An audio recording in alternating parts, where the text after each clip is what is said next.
然后因为有事，个时候在我们的现象里面，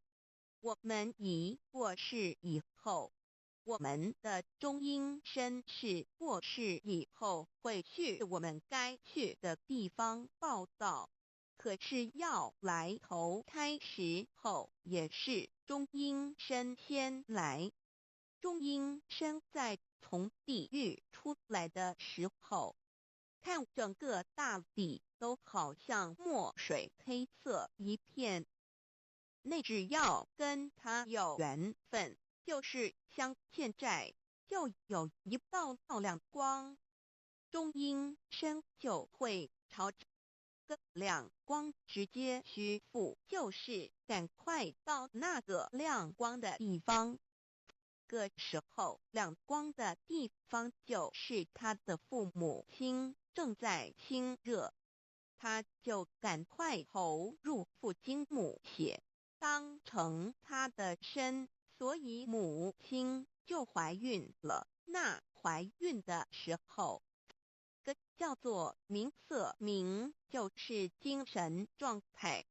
色就是已经凝结有形有相的胎儿。你有怀孕了以后，经过286天就会生。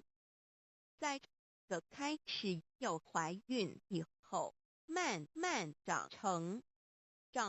以后，它就会具备6根，然后到时间到了，我们说10月，其实286天，280天左右就出生了。出生以后就跟凡尘接触，所以小孩子生下来，假如不哭的话，跟小孩子不会活，所以生下来。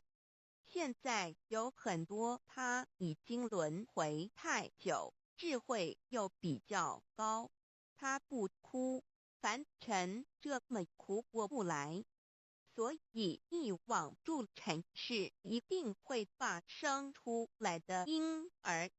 2只脚抓起来，让头朝下打他的屁股。打他屁股的时候，他就哭了。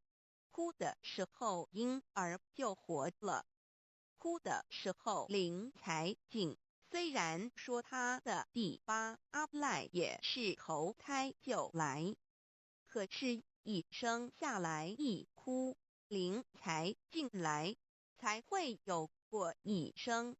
有生一直到长大到老死，就一定是这样经过。所以你跟凡尘接触了，接触以后就慢慢长大，长大以后你的感受就特别强烈，那一种喜欢讨厌很强烈，所以从处然后接受爱取舍，到取舍以后也已经形成就叫有。你既然造了业，就要生，就要老死，所以个叫流转门，一直绵延不绝在流转。